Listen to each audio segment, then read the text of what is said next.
Hello, everybody.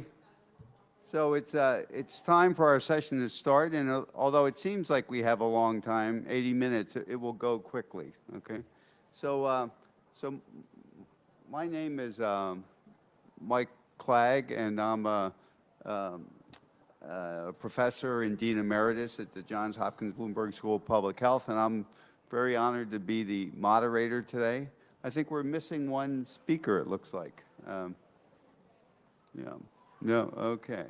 So, so why don't we get started? What we're going to do is we have at most 20 minutes per presentation. So we're going to do presentations in under 15 minutes and then have Q&A for that presentation right after the speaker.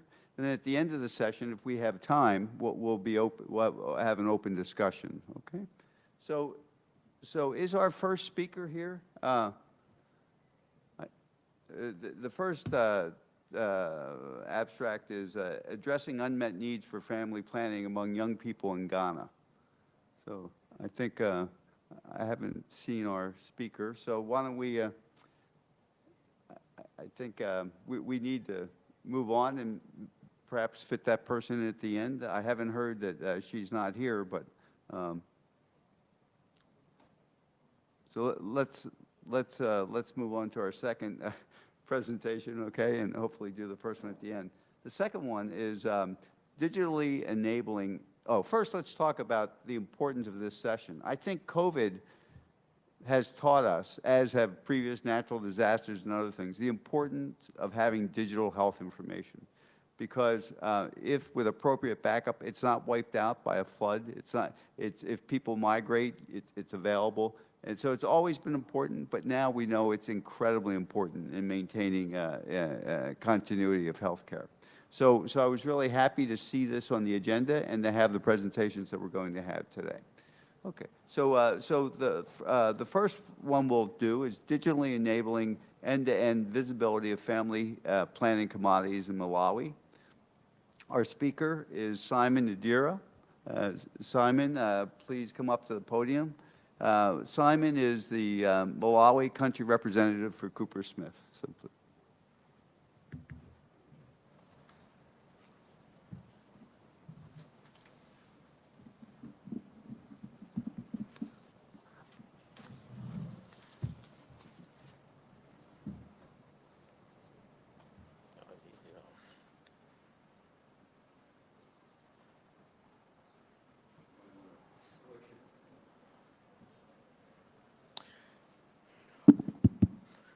Yes, good afternoon, everyone. Thanks a lot for making the time to attend our session. Like the moderator said, my name is Simon Ndira. I'm the country representative of Cooper Smith, based in Malawi, working in the digital health space. I'm here with my colleague Sarah Heidi, with whom we worked on the GFP van project. I don't know how many in this room have heard of GFP van. By show of hand. Okay, good. So a bit of explaining to do.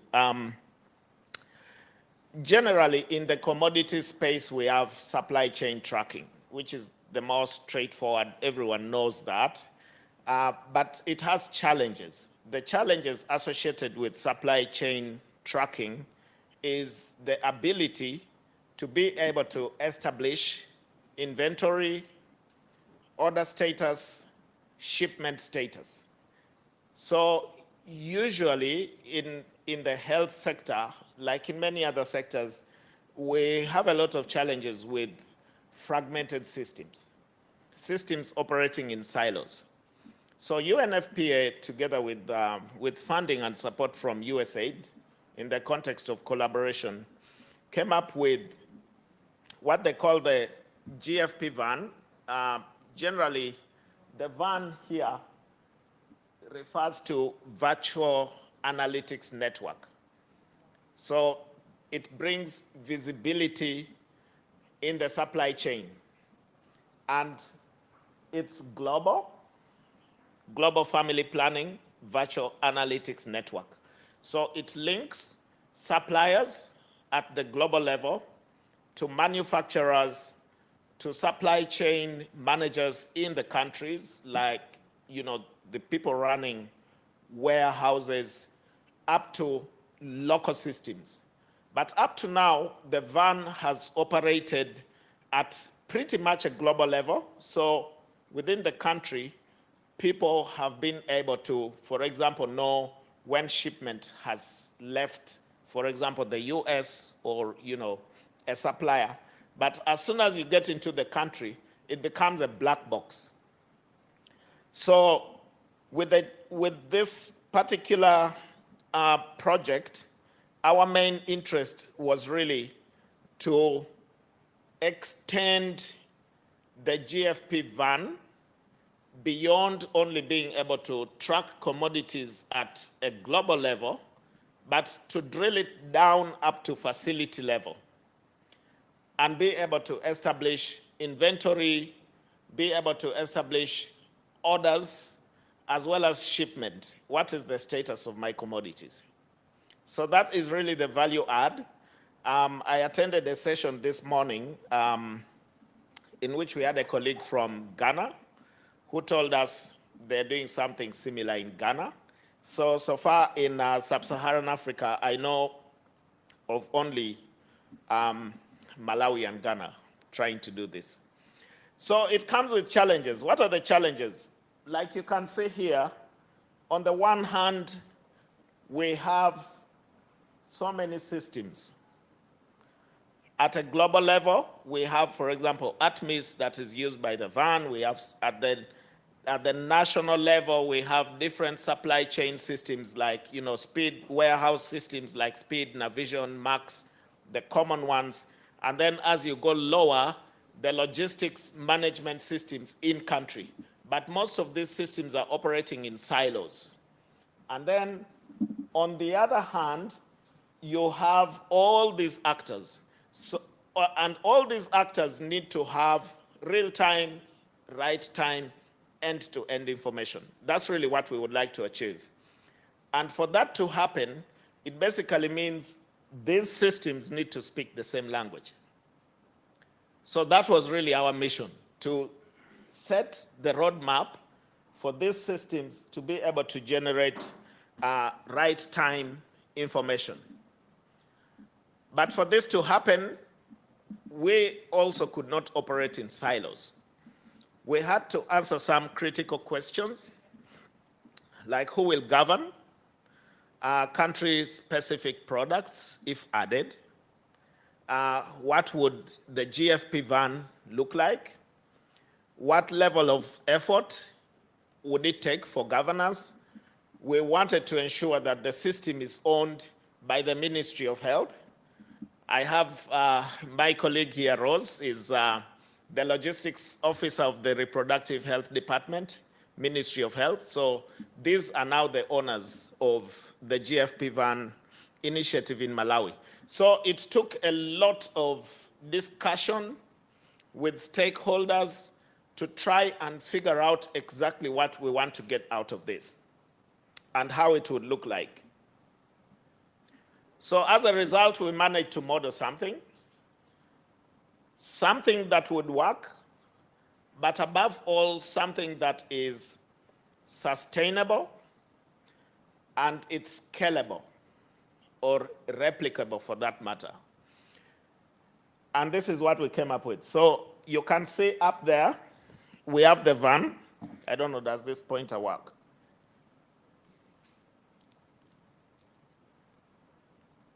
Oh. Yeah, so this is the global level. This is your global family planning virtual analytics network. This is your local level. This is your health facility.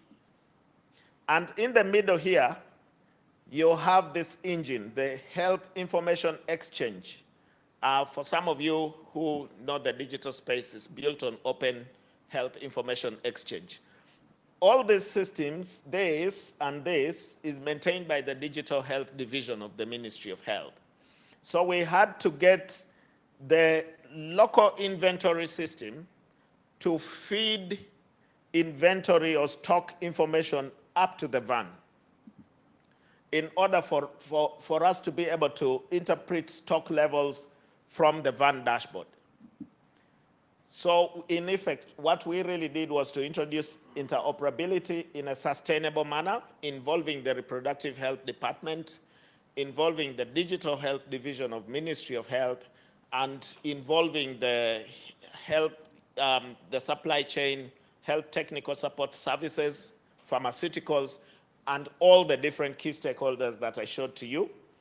And for it to really be scalable, we had to use this architecture to allow for other systems to plug in, because Malawi doesn't only use Open LMIS, and the warehouse systems have not yet been plugged in. So to allow for other systems, but also the context of replicability, because now other countries are also picking up interest in the same concept. What this basically implies is I need to be able to, for example, sit at a health facility and see the status of my commodities across the chain. I just thought I could plug in this slide briefly, because this here is that box in the middle. Oh, sorry, this thing is really confusing me now. So this box in the middle is our interoperability layer there. You can see it brings together all different information in the health sector, pushes it through this interoperability layer, and it can be accessed from the point of service using different devices. This is what allows us to make the van scalable. But also we had to do some mapping of products. We had to analyze which products are present in the van, which products are present in Open LMIS that are, some were intersecting very well, but some were outliers. We had 8 products that were present in the van, but not present in Open LMIS, and 6 products present locally, but not in the van. So we had to do this synchronization process in order to permit the information flow. And maybe also one thing to notice, it's no longer just about family planning, it's now helping with reproductive health commodities tracking. So what do we get as an end result? You can see here, these are districts. District, you can see stock levels in the van up to district level. You can see the quantity, you can see, and on the map in Malawi, visually presented, you can see stock levels across the country. So ideally, really what you want to achieve is end-to-end order status tracking. You want to know your stock status real-time at global, national, regional, district, and health facility level. So what we achieved here is just the short term, to integrate only Open LMIS and the van, okay? We appreciate that some processes will be carried out manually for now, especially, for example, warehouse systems and any other local logistics supply systems. But in the medium term, we plan to integrate other systems through the same interoperability layer, which would remove the manual step. And then we would also be able now to, we would still only be able to track order status, but really in the long term, what we are trying to achieve is to be able to now take the reverse direction, be able to push global supply data down to the national level system, such that if I'm seated in front of my local system like Open LMIS, I don't have to first log into the van to know the status of my commodities. I would see it in Open LMIS. So we pulled up this slide because it's a journey, but it's a good achievement so far. And we are hoping that soon we should be able to move to the medium term and eventually to the long term. That's my last slide. Thank you. Thank you so much for listening to me. Well, Simon, thank you. That was a very clear presentation. We have about 5 minutes for questions, because you were very quick. So think about questions. So I'm going to ask some to begin, because perhaps I'm the most ignorant person in the room on this issue. But the open HIE, are there commonly accepted standards for that? And was that a off-the-shelf product or something that was written locally? Yeah, so the Open HIE is actually one of the de facto standards for health information exchange. The open means it's free, right. It's open source. And at the interface level, application level, there is what we call the Open HIM, which is the Health Information Management Module. It's a product that is freely available. Any country can download it and use it. So it's the standard for health information exchange. It works very well with, other international standards like FHIR, the Fast Health Interoperability Resource, which is also now really picking up in popularity. But the two work hand in hand. Okay, great, thank you. So do you have a question? I do. Yeah. So I'm just wondering, you talked about, first of all, congratulations, very interesting presentation. So I'm wondering, you said that you were moving in Malawi beyond just family planning to reproductive health. Does that include any of the maternal health commodities? So,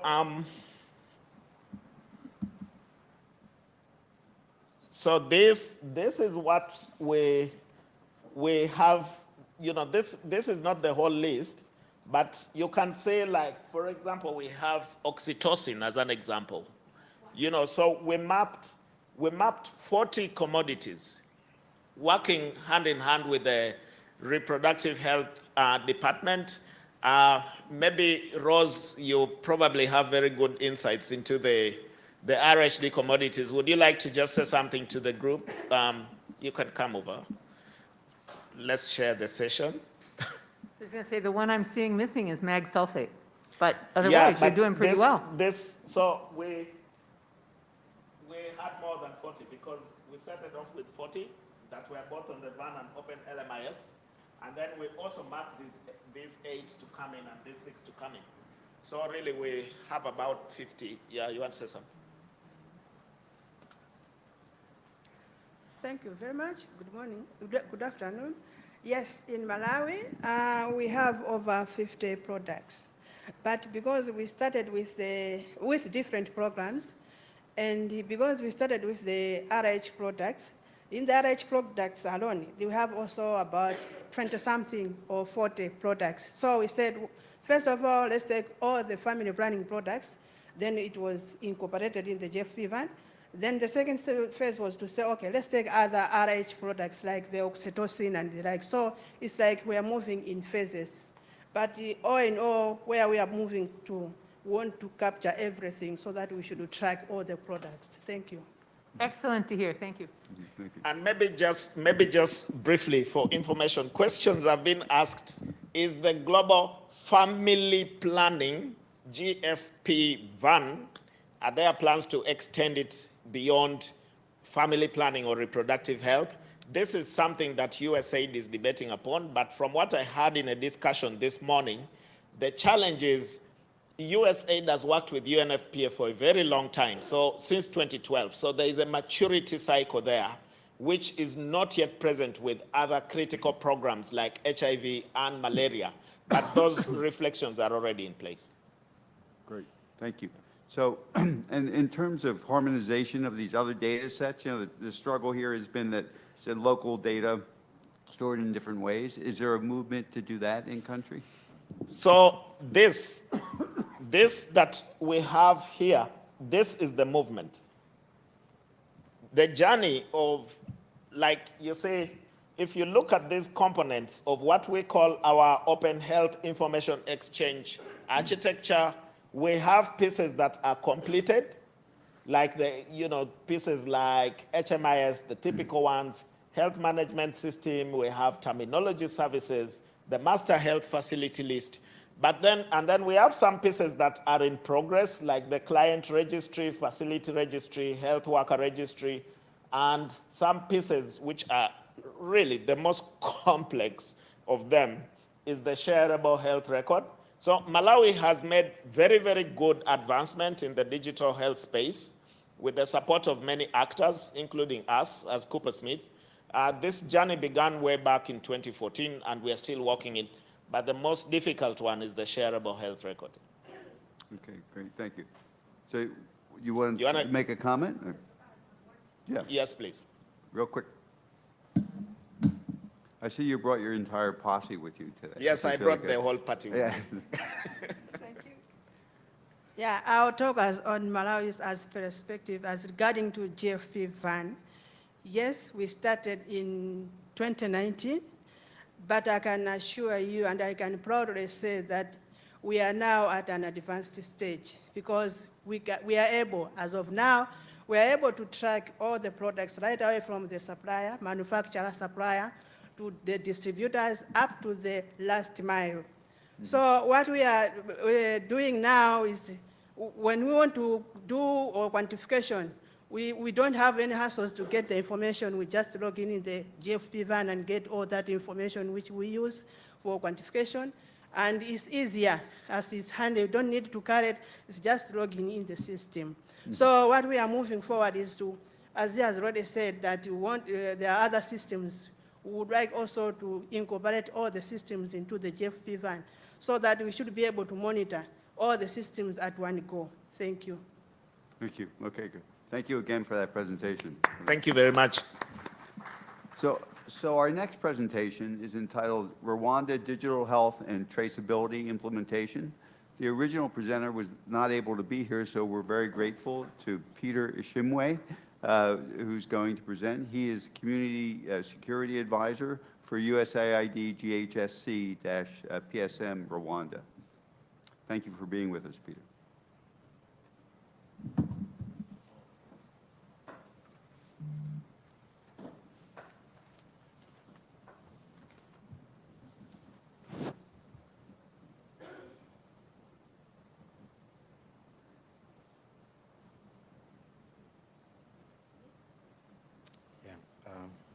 Good afternoon. Thank you, moderator. As he said, my name is Peter Ishimwe. I work for Global Health Supply Chain, Procurement Supply Management, Office of Rwanda. So today, when I attended the opening ceremony yesterday evening, one of the main topics that was being touched was just coming back on the theme of this conference: innovate, collaborate, accelerate progress towards universal health coverage and family planning for all. And then going back to the hotel, because everyone was saying the same topic, it went back to my mind and prompted me to reflect on the how question. How are we going to achieve this big goal? And then I had to think about data and how data is the key component to achieve this ambitious goal. And data-driven decision-making is really key. And I had three bullets in my mind where I was thinking that we need a very strong digital health system. And we need to innovate, to come up with some innovation of way to have this strong system. And again, after that, we need collaboration. In order to have this collaboration, transparency, which comes with those systems. So we need really strong system which bring transparency, because we need to collaborate with different stakeholders. And the last bullet is that we really need to track and trace to ensure good quality and last mile service provision. And to have these 3 points will allow us to achieve the 3 goals. So today, I wanted to share one of the example of the how question, the Rwanda case, Rwanda Digital Health and Traceability Implementation. This is for people who attended the previous ICFP. It was It happened in this building. It was in Kigali, Rwanda. I think many of you remember. So Rwanda is located in Africa, in the Central East Africa. The population size is about 12.9 million. We speak four languages, Kinyarwanda, French, English, and Swahili. The life expectancy, now like the big percentage of the population, women, range between 63.1%. The life expectancy is 68 for women and 65 for men. We have a very big representation of women in parliament, about 61%. Rwanda is known by being a country of 1,000 hills. So we have so many hills. For people who visited, they can always remember that picture. On the CPR, we are at 59 at any modern methods. You can see there is a very huge increase compared to like in 25, where we are at 10. Where do women like get contraceptive? At 77%, they got it in public sector, and about 6% they got it in a private sector, and about 16% they got it in other sector. What really stays with me whenever I see this progress is the wanted birth. The total fertility rate is 4.1, but the wanted fertility rate is 3.1, which means we suggest that Rwandan women are currently having an average of one more child than they want. The next slide is just to show a picture of the Rwanda value chain. So once the product reaches in the country, it is stored in the medical store and then is distributed in the district part of the country. We have around 30 district stores, and then it goes down to the service delivery points. So we have around 52 hospitals, and we have around 542 health centers, and we have around 670 health posts, and it goes down to the community health workers. We have more than 50,000. So what is the journey? How is the Rwanda digital health? Rwanda have made a very good progress toward the information communication technology infrastructures. We have automated system like WMS, warehouse management system, ELMIS, HMIS, rapid SMS, and EMR. And all these systems, we still mix them with the paper-based technology. But what is the challenge? The challenge is now the interoperability. So we are still having some challenges to have all those different systems to talk the same language. We have still facing a challenge of data quality and end-to-end data visibility. This is just to show the Rwanda management information system landscape. Again, you can see that we have some standalone system like the QAT or pipeline. QAT is the quantification analytics tools. We have like Sage, which is the warehouse management system, and we have like pipeline.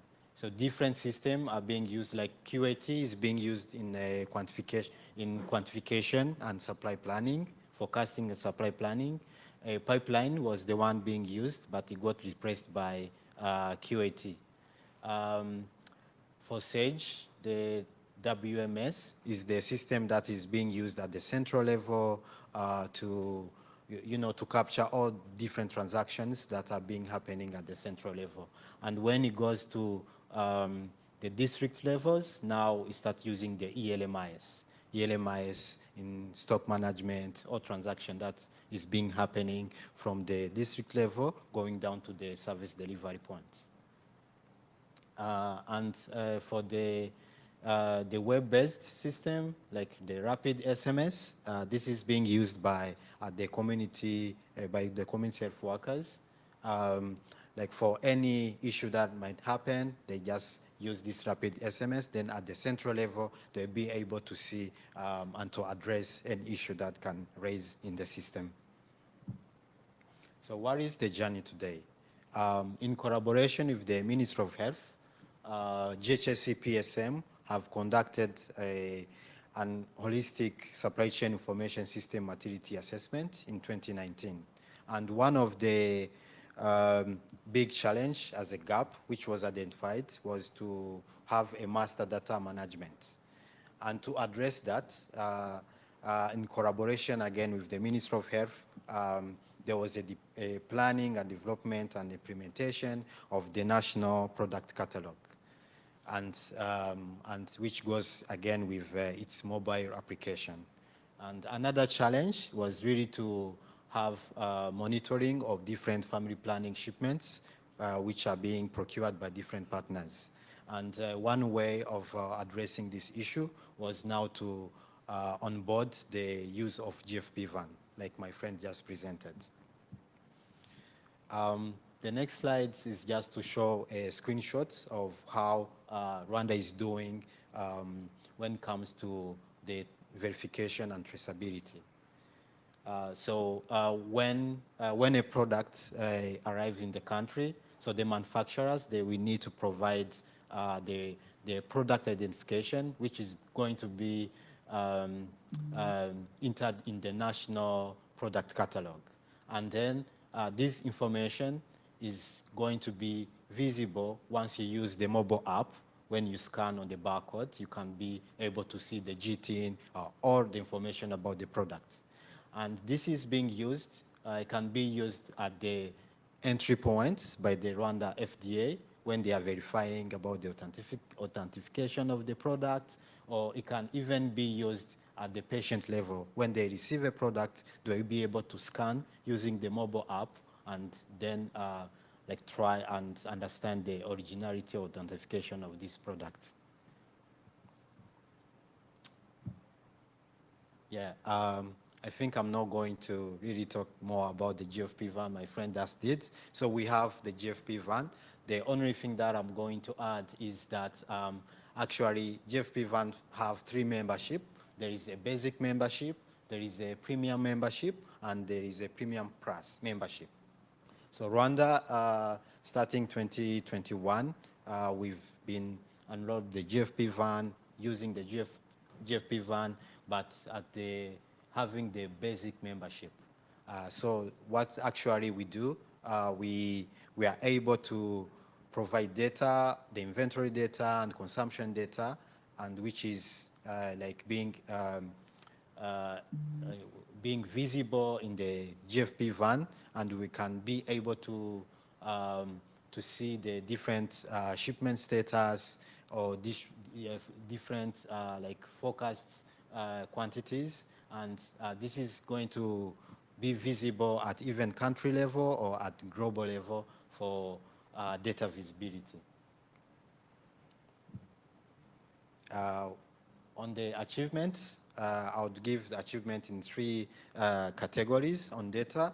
As long as family planning is concerned, more than 60 GTINs have been recorded into the NPC, and we've done the harmonization of different products, so they have like a mother code, so that whenever a new product comes or a product in the system, can be easy to track using that common code. So the NPC hold more than 3,500 products. This is including all the programs. On the side of technology, we've developed the NPC and is being used, and we have now we've already launched the NPC mobile application, and we are using the quantification analytics tool, and we're using the GFP van as well. So we've been having ELMIS for so many years now, but we again doing the enhancement of ELMIS to have the warehouse management functionality into the ELMIS, because at the central level, what we have is the central level are using this WMS for doing their transaction and to to capture everything. But when it goes to the lower level, district levels and SDPs, so they use ELMIS. So the country now have been advocating to have this WMS functionality being enhanced and have it in one system, which is ELMIS. On the people and processes, we've developed comprehensive SOPs and standards and established master data guidelines and policies. What is like happening now is the GS1 compliance monitoring framework, which is under development. On the left, this is just to show a screenshot of like the quantification analytics tools, how it works. So we've been using this tool since 2021 in doing the supply planning of it. So we use ELMRS data because we have the consumption and we can have the stock status, in the stock on hand information from this system, and we're able to plug in this information into the QAT and be able to generate the supply plan. Once shared this procurement plan to the procurement team, we were able to again see the status of different shipments and able to generate some analytics wherever it is needed for decision making. Recently, we've done the training on the second module, the forecasting one, and we hope to use this forecasting in the coming quantification, which is planned in Rwanda every year. Like we are planning to have this in December. So on this side, this is just a landing page of the NPC when you're about to log in. Next is the proposed architecture for traceability.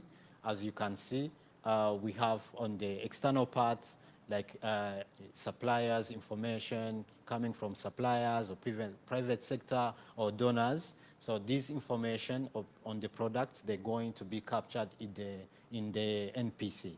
So once this information is in NPC, we'll be able to have this interoperability layer, which is going to feed the information into different systems, like regulatory system. We are using here, what we use in Rwanda is called Primus. So this system will all have the same information is going to be fed into the transaction system, different transaction system that is available in the country. And again, we hope to have one data warehouse, where all the data are going to be hosted in the country. So with this interoperability layer, we'll be able to do the track and trace, and wherever we want to verify the GTIN or wherever we want to do the recall, for example, a product which has some issues due to pharmacovigilance, so we'll be able to track and record the product. So this is almost the same architecture, just showing more details that it is not only supply chain information, but be able to have like the insurance and the finance system or in one main system, and be able to have all these systems talk the same language in order to generate some reports or to help decision making. Yeah, as a summary, so NPC is a single source for all health commodities, including contraceptive. The NPC mobile application is used to verify GTIN at point of entry or at point of dispensing, and the GFP van, together as the QAT, is being used to support FP programming and to provide end-to-end data visibility to inform decision making. Thank you.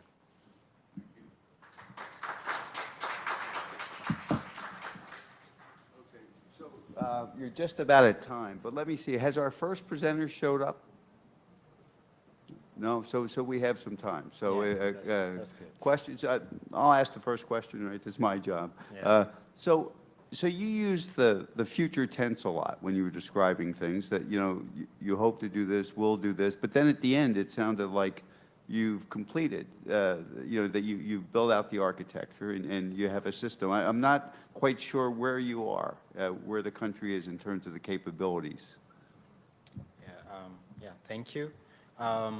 So this is, we've already have these things, like the NPC is already in place. But again, it is a journey, because we just introduced it like last year. So it is a journey. We need to capture different GTIN, all the products being captured in the system. But one thing I can add about Rwanda is that the system is integrated. You're So talking to the the mic way- so they can hear. Yeah, so the way we do it is not like we only focus on family planning, but we have one system going together, like all products, either HIV or TB or essential medicine. So that's why it looks like we are in progress. Right. But we've already captured, I showed it here, like more than 60 GTIN for only family planning. And we have more than 3,500 products already captured in the NPC. Yeah. Yeah, that was impressive. And if, any other questions? So I have lots of questions. So could you tell me what the criteria are for basic versus premium plus membership? So Well, yeah. the difference? Yeah. Yeah. So when you join the GFP van, the very first thing they do is they want you to get used to use the platform itself. So the difference is on the like the access of or the interaction, the different level of interactions that you can have through the GFP van. On the basic view, as a basic viewer, you will be able to, so you provide the inventory information and consumption information in a separate spreadsheet. They have a PDF template that you have to fill in on every 3 months, and you send it to them, the GFP van team, and they can do the data entry on their site. So that is different when it goes to the premium membership. Now the premium membership, you'll be able to do the data entry, and we'll be able to have the forecasting and supply planning, and again to have the assistance. They have a control tower team, so we'll be able to, at country level, you'll be able to talk with the control tower team and address any issue that can arise, either like a shortage or stockouts, anything that can arise in the implementation. I think that's the difference. And then the premium membership plus, now that is when they will integrate the ELMIS. So everything is like done manually. So you will need to enter the data in the GFP van manually. But on the premium membership plus, now they will connect ELMIS and the GFP van. So whenever data comes in the ELMIS, they're going to be live in the GFP van. Great. Those are the three differences. Very helpful, thank you. Yeah. So I think Simon has a question or a point. Yeah, sure. Thanks a lot for that presentation. Simon, maybe use a microphone so everyone can hear. Yeah.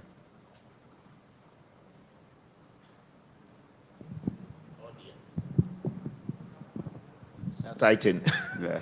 Now, thanks for that presentation. I was just wondering regarding because we also have a national product catalog in Malawi, but we've really struggled with the harmonization of the national product catalog. I think it's one of the most complicated, because there are so many players. In fact, even mapping just the family planning and RH commodities, even up to now, we still have some dropped products because some code has changed. I wonder what your experience has been with the national product catalog. Yeah, it is very complex to do that. But again, we need to have, for any product that comes in the country, we need to have one same code. So that is the approach. So what we did was, we had different system in the country, and different system were like using different codes. So the very first thing the ministry did was to bring everyone together, those like working on those different systems, and to agree on one code to use. So there was a very long weekends and weeks to clean data, to at least to come up with one single code. So for the next products which are coming, they're going to have that common code. So we have a way of defining a common code for each product. So there is SOP around that, how to create a code, and there is one person responsible on daily basis to follow on this code, an NPC. I think that is the journey. As I said, we've started, and we are keeping like building and building, because that's the mother of having, even making the interoperability possible. Yeah. Thank you. So if no other burning questions, why don't we move on? Thank you. It was a really clear presentation. It really meshed nicely with the first presentation. So thank you very much. So our next presentation. Our next presentation, you're going to have to help me with the title of the program, but it's entitled Programmatic Surveillance of the, yeah, that's it, program that illustrates increased contraceptive uptake among youth through a digital voucher discount system in Central America and Dominican Republic. And the presenter is Jorge Rivas. Jorge?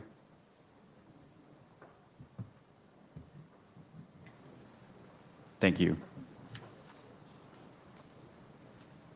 Okay, good afternoon, everyone. So we already heard a lot about the side of the supply for products. Now I'm going to speak to you about the customer side, the demand of the methods, and how we use vouchers to measure it, but also to try to increase the demand of them. So let's first talk about the problem, which is, as everywhere, the unmet need for family planning. This is how the unmet need looks like. So there are 32 million adolescent women aged from 15 to 19 that want to avoid pregnancy. From those, 40 million of them have the unmet need. And if we take the youth average from the countries that we work on, which are Honduras, El Salvador, Nicaragua, Dominican Republic, and Guatemala, which is Central America and some of the Caribbean, the youth that have actually access to social media, it's an average of 2.8 million women. So how big is this problem? UNFP, and since we are speaking about COVID and challenges during COVID, UNFPA estimated that 27 years of progress were at risk because of the access for products and the unsatisfied needs for family planning during COVID. So we were facing this big challenge of stopping this huge progress that was at risk. And then the other part was that against the trend in the region, so this is all the American continent, and on the left side we can see the young population from the Americas, from the whole continent, which is decreasing throughout the years, but in the countries that we work on, the Central American countries and Dominican Republic, it's the opposite. The young population is growing. So we are about 5 to 8% above the average in Latin America and in all America. So our population is more at risk because we are getting younger than the rest of the countries. So with these problems selected, now I'm going to speak to you about the program. So our program is called Úsala Bien. the Spanish that stands for use it well. So what we do with Usala Bien is to promote, to provide information, to provide linkage to care and signposting to services. We also work to provide youth-friendly services and product delivery, and we are looking for the expansion of choices in contraceptive uptakes. How we do that? We have a group of educators that do it only digitally. We call them cyber educators because they do it only online. We also have a chatbot because they require 24/7 responsiveness. And we also have our physicians and our pharmacists trained and sensitized. We do it through the different digital channels: Facebook, Instagram, YouTube, Spotify, the web, TikTok, and WhatsApp. And as part of PSI, our organization uses the approach of reimagining how to bring quality healthcare. We use private sector techniques to bring it into public health. We have a social business unit that designs, incubates, and manages solutions. And we also have products. We have products to also bring them to vulnerable populations. So we bring this together with the program to actually make the intervention. So what is the intervention? Basically, we want to do demand generation, okay? So we have the different channels of Usala Bien that will be constantly showing messages that are youth-oriented to generate demand. The youth will see the messages on their channels. They will see them through organic or paid content. They will click on any of those, and they will be directed to a messenger or WhatsApp or chatbot for an intervention. Once they get the intervention, they probably will go back to browsing if we are a trustable source.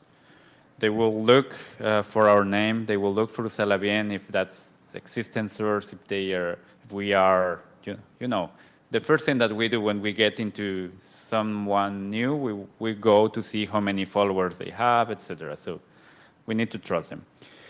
So after that, they are on the decision of getting or not an appointment or getting or not a method. During that process, they will be circling around Google to search for information and to look for prices from other sources, okay? So this is what we do for demand generation. And with this model, on this model, when we do the referral, we use a voucher that we send to the users for the service appointment. This voucher is generated by the MIS system. So that's how we can track it and actually know how effective is the referral process that we are doing. So based on this, we know that our effectiveness at that point was of 22%. So 22% of the contacts that we approached became effective referrals. So how does this look over time? This is how we have been conducting effective referrals from 2019 to 2021. So as you can see, there are no trends not trends. There are no spikes or changes when COVID came in, but there are not also increases, which was the challenge for us, okay? So what we did after was to create a discount coupon. We worked with an additional funding project to support the methods, because what we were learning from what I showed you in the model was that on that bouncing process, were they going a lot into Google, it was because they weren't able to afford the method. They were looking for another sources because they couldn't afford it. So what we did was to create an extra coupon, also traceable through the MIS system. And we train our educators to do a profile examination to screen better the users and to determine if they had a real interest in the methods. So they could offer this special coupon, which consisted of small to big discount depending on the needs and the method that they were interested at. So based on that, what were the results? How did we do during COVID? We had a very good results after the coupon implementation. Results really packed up in the countries, and that's what actually we all are looking for. And that's like the question that we always have, like, given the methods with a discount works or not, and we learned that it did work for our region. So the same model, but with the coupon, we went from 22 to 46% of effectiveness or conversion. So how can we know that? As I told you, because we can track the coupons that were generated by the system. So what comes next? We learned that breaking down the economic barriers work. We learned that we grew 96% in terms of referrals. The effective went 152% up. But then, that's not all. We need to do maintenance and advocacy. So for that, we had to implement customer satisfaction surveys. After that, we need to invite them to share testimonials and their experience in social media. Users also were invited to become ambassadors of the brand. And also, we need to invite them or to learn about their needs for another products or services. We also learned that actually empower them helps to keep the program alive. So we conducted online workshops with them, and they receive a lot of workshops, and they receive trainings and certifications, which opened the opportunity for them to also become ambassadors of the brand. And based on that, they voluntarily created new groups, and they actually created a podcast that they are running as volunteers. So now we have 61 young ambassadors for the region. They have shared more than 200 pieces of content, and the podcast already have a 1.6 K plays, which is a lot for only 4 chapters that we have launched, and no advertising. But along with that, we have a new initiative as PSI. We have under the social business unit, we have a new global women wellness model. What we aim is to equip women with the tools that she needs to make the right choices. What we want to do is to bring products, but also services, telemedicine, and also digital options for her. So VIA will support women across their life cycle. So for example, women will start with the Sala Bien, with these founded programs or supporting a method for them to start in the journey. But at some point, women will become older, will change from this stage or these youth programs, and we need to keep them in the system because there is still a big need in the country and in our countries. So what we want to do is to, after they pass through Sala Bien, they could graduate and become a VIA user from our social business side. So they will keep receiving content and community, but from a different source. They will keep receiving products, but of course will not be the same family planning products that they use when they are young than when they are in their 20s or 30s.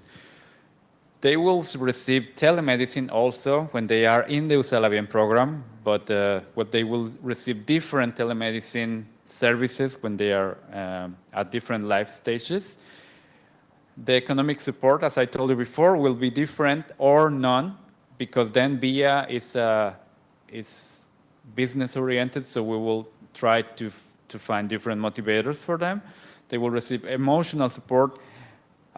We can start speaking about pleasure, about self-care in different life stages, and the list can keep going and going because we can offer different types of support depending on different needs during the life cycle. So that's basically what we are doing and how we use technology and how we try to serve our user in different periods. So thank you, and this is the information from our organization. Thank you, Jorge. Questions? Yeah, please. Maybe, could you use a mic so people in back can hear you? There's a microphone right there in the... You were saying that you were handing back, you were connecting to HIMS data.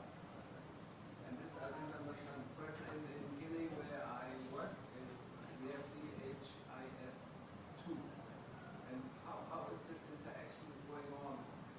You were describing. Yeah, so we also have Jorge, the HIS2. Jorge, would you repeat the question, please? Okay, so the question is how we connect the data, the MIS data, with the referrals, you mean? Yeah, okay. So we also have the HIS2 in our region for monitoring. But we have an additional software that actually is connected to the HIS. So the software will know how many coupons were generated. That will come at the beginning when the service is demanded, and then so the software will generate the number of the coupon. Then we will get it through the educator. The educator will use that number on the coupon and will deliver to the user. Then the user will go to the provider, and the provider will do the report of the coupons that they received. So once the coupon was reported, the system automatically will know that the coupon was used and will show up as effective referral. Okay, I never knew that DHS2 was could follow individual interactions.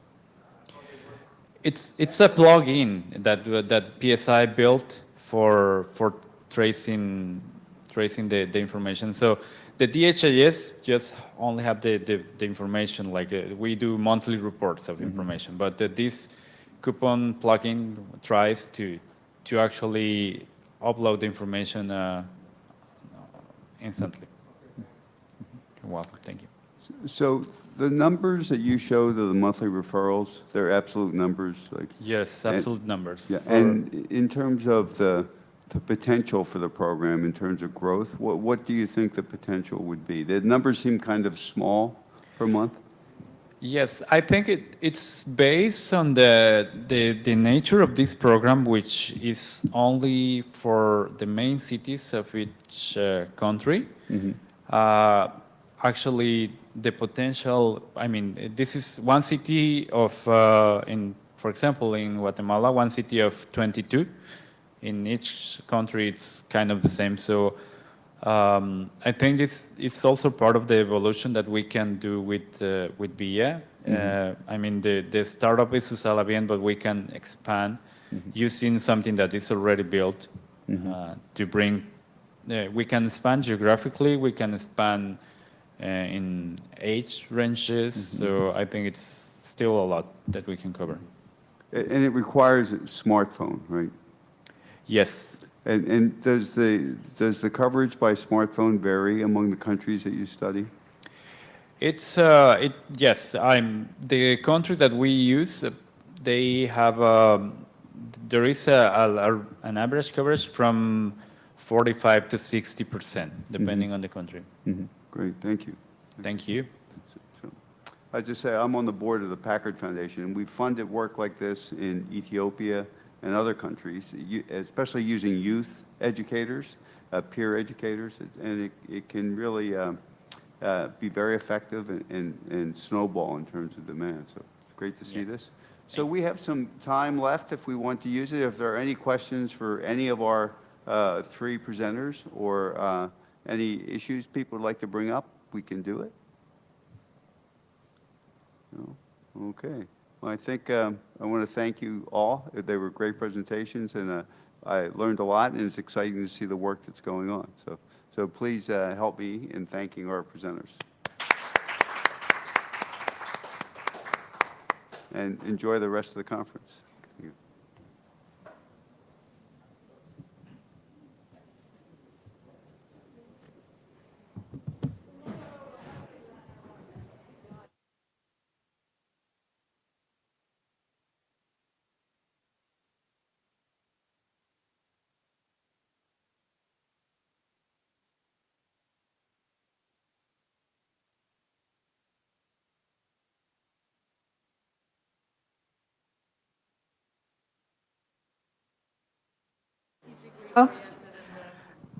You are all invited to tomorrow from 2:30 to 2, from 12:30 to 2:30. There is a poster presentation for Malawi end-to-end visibility. So you are all invited. Thank you.